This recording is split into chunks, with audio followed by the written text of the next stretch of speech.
I'm reading today from Path to Happiness, focusing on the concentration of love, one of the key words within the 7-word system for thank you. Mystics teach that all comes from God and that love is the magnetism of yearning to return home. On a cosmic, physical scale, what keeps the dynamic order of the universe is a binary polarity between centrifugal and centripetal forces. Centrifugal forces of division and separation has its counterpart in fear. Love is the centripetal force of the cosmos. Since there are only these two directions, they are as intimately connected as breathing in and breathing out. When not attending to love, we are attentive to fear. When not giving attention to fear, then we attend to love. These are directions. We move towards source or away from source, according to whether we experience love or fear. We move towards love or fear as we give attention towards God or away from God. It is not realistic, nor is it appropriate to expect to live our lives without fear. Fear has an awful reputation, and yet it is what saves us from forces that could and would deny our individual existence. It is entirely appropriate, at all costs, to avoid merging with entities that have no intention or ability to care for us, and fear of such entities is a true protection. It is a communication that tells us we need to escape. Even in modest day-to-day situations, only some of what is offered is good for us, so some caution is indicated in all interactions. Fear has also the ability through metaphor to awaken insights into the beliefs we hold. The specific fears we have describe something of the way in which we have adopted limiting beliefs. Perhaps claustrophobia is indicative of feeling unable to expand our lives enough. Perhaps fear of heights suggests the opposite. The intensity of the fear gives a clue to show how powerfully liberating it will be when we have grasped its origins and reoriented to adopt its allegorical wisdom. However, when caution is thrown to the wind, then what bubbles through is love.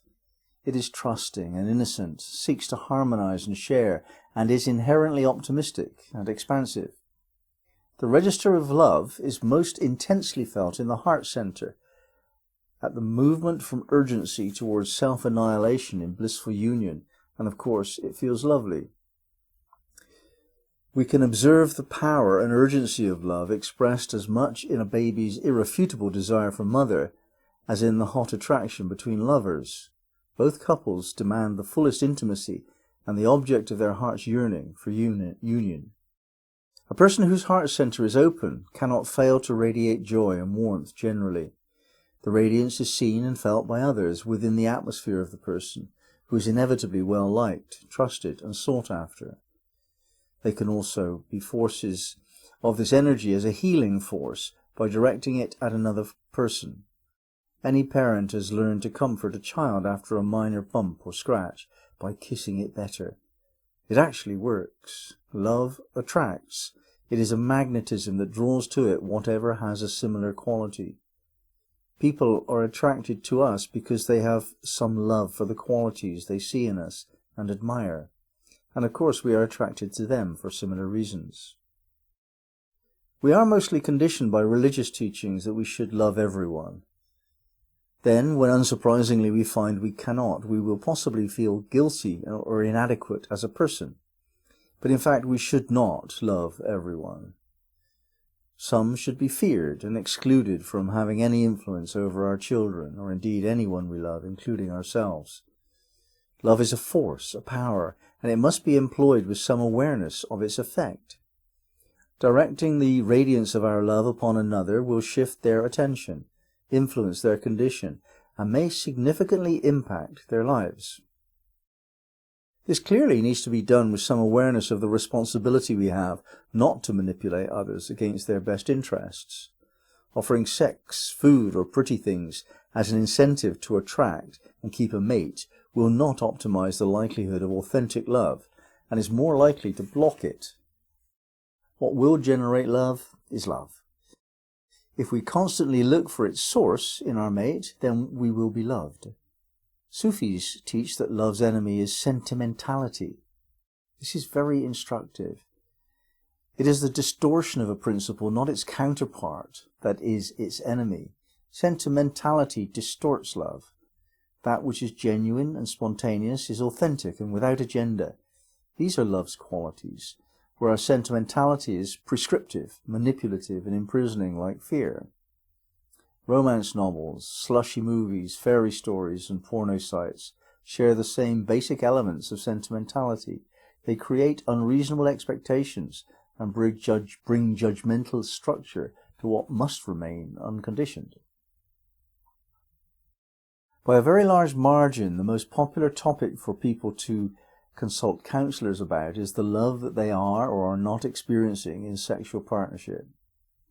Whatever we may want to think, their own love story is the topic that most people care mostly about. And for them, the love is always somehow wrong. It is either absent, imperfect, abusive, shared with a rival, hidden and never expressed, and so forth. Very few people are completely contented with their relationship's current status, and it is always the other person's fault. The main issue seems to be the difference between what is expected and what is received. Changing expectations and showing more appreciation goes a long way towards improving the situation, together with having clear boundaries consistently enforced. Sexual partnership is inevitably going to trigger old hurts from childhood and expose both partners, usually simultaneously, as being less mature, less loving and more selfish than they would like to believe about themselves. This is not likely to support peace and happiness, and this is the exact point. Love relationships are better approached as serious social contracts rather than fantasy fulfillment birthrights. The difficulty we have discussing early intentions and later problems often arise as a direct result of sentimentality.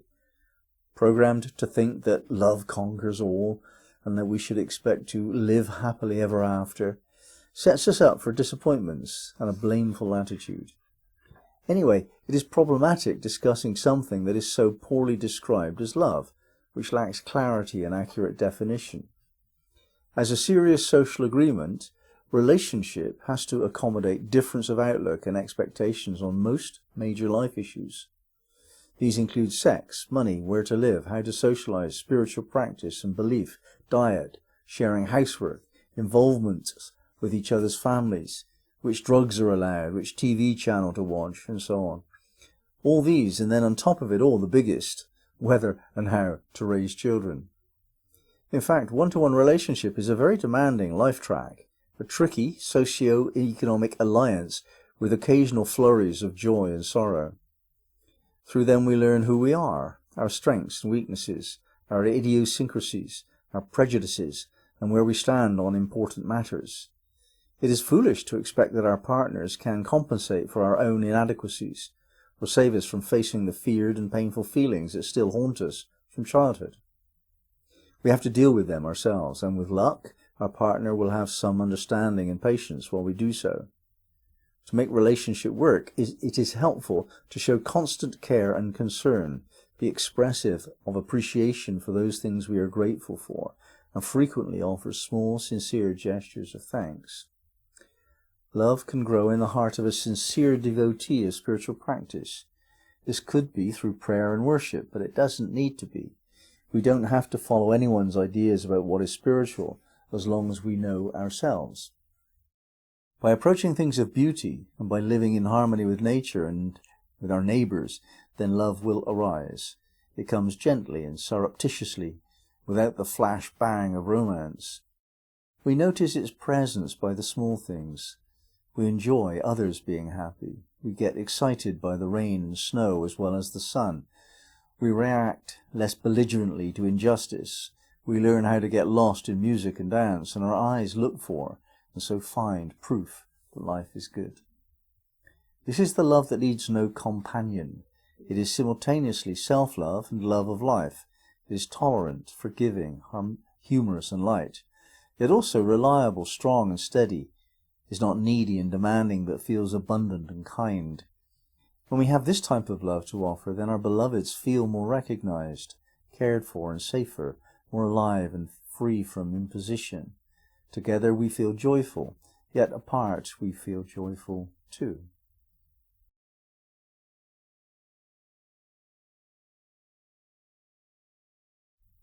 Love, such an ambiguous word. Here we're using the practice muqallab al-qulub, the one who causes hearts to rotate, to spin, to develop, to grow, to spiral out and develop and impress upon the circumstances of the world. And this is love, isn't it? This is where we are a loving presence. We're a radiant force towards harmony and beauty and caring and compassion. Muqallab al-qulub.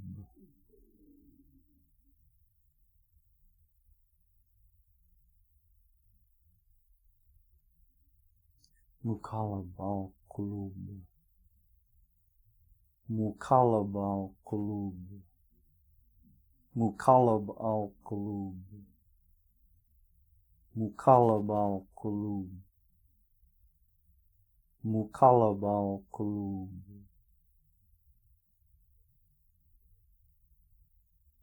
Amen.